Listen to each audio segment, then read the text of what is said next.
ছোটবেলা থেকে এই কথা শুনে বড় হয়েছি যে ধৈর্য আর পরিশ্রম এই দুটো যদি এক নাগাড়ে করতে পারে তাহলে সফলতা একদিন ঠিক ধরা দেবেই। আমার ইউটিউব ক্যারিয়ারে আসা প্রায় 3 বছর হতে চললো, কিন্তু আমি কোনো সফলতা পাইনি। না, সফলতা পাইনি এ কথাটা ভুল, সফলতার দরজার গোড়াতে গিয়েও বারবার ফিরে এসেছি। এবার ধৈর্য আর পরিশ্রমের সঙ্গে আরেকটা জিনিস আমি জুড়তে চাই, সেটা হলো ভাগ্য। এই ভাগ্য যদি কখনো সাথ না দেয় তো কখনো কোনো সাকসেসই পাওয়া যায় না আমি মনে করি। নমস্কার, কেমন আছেন সবাই? হাডের লাইফ স্টাইল ব্লগে আপনাদের স্বাগত জানাই। এখন বাজে সকাল 7:30 মতো। আমি আমার ব্লগটা এখন থেকে স্টার্ট করছি আর এই রান্নাঘর দিয়ে স্টার্ট করছি। তবে হ্যাঁ, হেরে যাওয়া মানে তো পিছিয়ে যাওয়া, মানুষের হাসির পাত্র হওয়া, তাই না?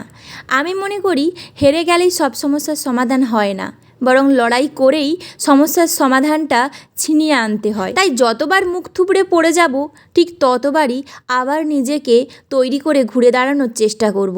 এটাই হচ্ছে আমার জীবনের একমাত্র লক্ষ্য হবে এখন থেকে। সত্যি কথা বলতে কি জানেন, এই সোশ্যাল মিডিয়াতে কাজ করাটা কেউই একদম ভালো চোখে নেয় না। বিশেষ করে আমাদের মতো এরকম মধ্যবিত্ত পরিবারের গ্রামের বউদের তো একদমই মানায় না এইসব সোশ্যাল মিডিয়ায় কাজ করাটা, যেটা সবাই বলে, তাই না?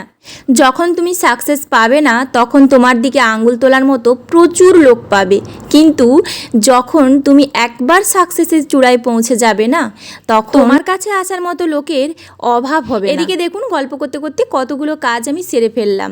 অনেকটা বেলাও হয়ে গেল জানেন, প্রায় বেজে গেল এখন 8টা 8:30 মতো। আমাদের বাড়ির বউদের প্রতিদিনই এরকম রুটিন চলে, আর এই রুটিনের বাইরে আমরা কেউই যেতে পারি না, চাইলেও যেতে পারি না, না চাইলেও যেতে পারি না। এখন যেহেতু সকালে স্কুল হয়ে গেছে তো সেহেতু এখন আর সকালে কোচিংটা হচ্ছে না, তো সেই জন্য সকালবেলা আর পড়ানো থাকছে না, পড়ানো থাকছে একটু বেলার দিক করে, প্রায় 9টার দিক থেকে কি 10টার দিক থেকে পড়ানো শুরু হচ্ছে। তো তার জন্য আমি আর আমার হাজব্যান্ড খেয়ে নিলাম, ওদিকে আমার শাশুড়ি মাও খেয়ে নিয়েছে, বাবারও খাওয়া দাওয়া হয়ে গেছে। এখন বাজতে চললো প্রায় 8:30 মতো।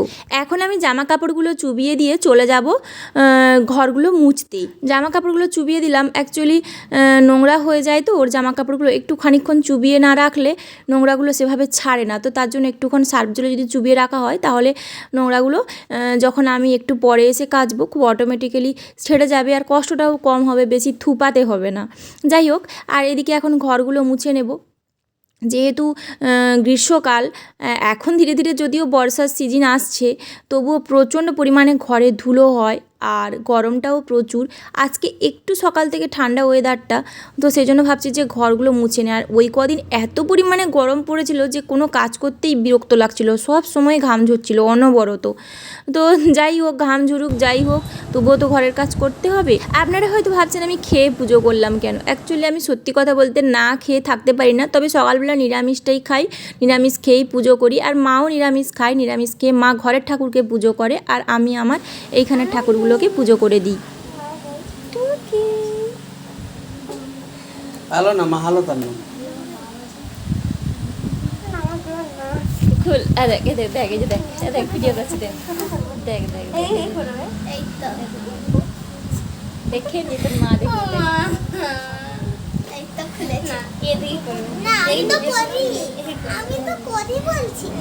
করে, তার তো কোনো লজ্জা নেই, কেটে গেছে তার লজ্জা। তারপর ওইদিকে বাচ্চাগুলো এসেছিলো পড়তে, তার মধ্যে একটা বাচ্চার সঙ্গে একটু ইয়ার্কি করলাম, ওকে একটু লাগাই আমি প্রত্যেক দিন আসলে, তো সেই জন্য ও কিছুতেই ক্যামেরাতে আসবে না আর ওকে আমি ক্যামেরাতে নিয়ে আসবো, তো তার জন্য ও এরকম করছিল। যাই হোক, আজকের ওয়েদারটা একটু দেখিয়ে দিচ্ছি, কি সুন্দর ঝলমলে আকাশ, প্রচণ্ড রোদ বেরিয়েছে। আর এই যে জামা কাপড় কেচে আমি এখানে মিলিয়ে দিয়েছি। আর এই শাড়িটা আমি মন্দির গিয়েছিলাম সেদিনের ব্লগটা আমি করিনি, তো মন্দির গিয়েছিলাম সেদিন আমি পরেছিলাম। এই শাড়িটা আমার ভীষণ প্রিয়, অ্যাকচুয়ালি এটা আমার শাশুড়ি মা দিয়েছে। আর শাড়ির প্রিন্টটা এত সুন্দর, আর আমাকে সাধারণত লাল হলুদ শাড়িতে না বেশি ভালো লাগে। হয়তো গায়ের রঙটা মানে খুব তো ফর্সা নয়, একটু চাপা, তো মানে চাপা বলতে কি খুব যে চাপা তাও না, আবার বলবো খুব ফর্সা তাও নয়, মিডিয়াম যাকে বলে শ্যামবর্ণ। তো আমাকে লাল হলুদে একটু বেশিই মানায়, তো সেই জন্য আমি লাল শাড়ি ভীষণ পছন্দ করি। আরেকটা কথা আপনাদেরকে বলাই হয়নি, আমি এতক্ষণ ঘরের কাজবাজ করছিলাম, মা ওদিকে তাড়াতাড়ি স্নান করে পুজো করে চলে এসেছে। আর আজকে একটু পান্তা হবে দুপুরবেলা, অ্যাকচুয়ালি কালকে রাত্রে অনেক ভাত বেশি হয়ে গেছে, আর আমার বড় বলছে যে আজকে দুপুরে পান্তা খাবে, প্রচুর গরমটাও পড়ে করেছে। তো সেই জন্য এই যে মা আজকে রান্না করেছে শাক চচ্চড়ি, শাক ভাজা, আর এইখানে মাছ নিয়ে এসেছিলো আজকে, মাছের ভাজা করে রেখেছে, বড় বড় মাছের ভাজা। এগুলো মানে পান্তার সঙ্গে ভাজাই ভালো লাগবে, আর মাছের কোনো তরকারি হয়নি। আর ওইদিকে বাসি মাছ কয়েকটা আছে। বের করানো, আবার সেই শাড়িকে ভাঁজ করে করে শাড়িকে ঢোকানো আলমারির মধ্যে, এটা একটা ভীষণ পরিশ্রমের কাজ। কারণ প্রত্যেক দিন আমি প্রতিদিন রেগুলার ইউটিউবে ভিডিও দিই, ইনস্টাগ্রামে ভিডিও দিই, ফেসবুকে ভিডিও দিই, কিন্তু ইনস্টাগ্রামে আমার ভিউজ হয়, সে কথা আমি অস্বীকার করব না, কিন্তু ইউটিউবে একদম ভিউজ ডাউন, রিচ ডাউন হয়ে গেছে। তাহলে এরকম কষ্ট করে কি লাভ, ভিডিও করে কি লাভ? হ্যাঁ, কোনো লাভ আছে? কোনো লাভ নেই।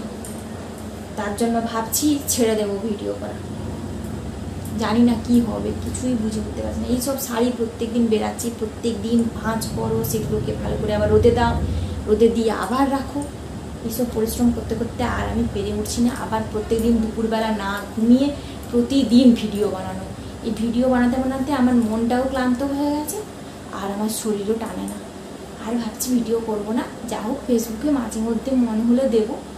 আর ভিডিও একবার ভাইরাল হয়ে গেছিলো কোনো কারণে ফেসবুকে, সেই পেজটাও হ্যাক হয়ে গেছে। তারপর থেকে আর ভিডিও বানানোর মুডটাই আমার চলে গেছে। হলে হবে, না হলে না হবে, শখে করি। এখন আমি শখ হিসেবে নিয়ে নিয়েছি। একসময় ভাবছিলাম যেখান থেকে কিছু ইনকাম হবে, সবাই দেখছি ইনকাম করছে, বাট আমার ফুটা কপাল, হবে না, বেকার।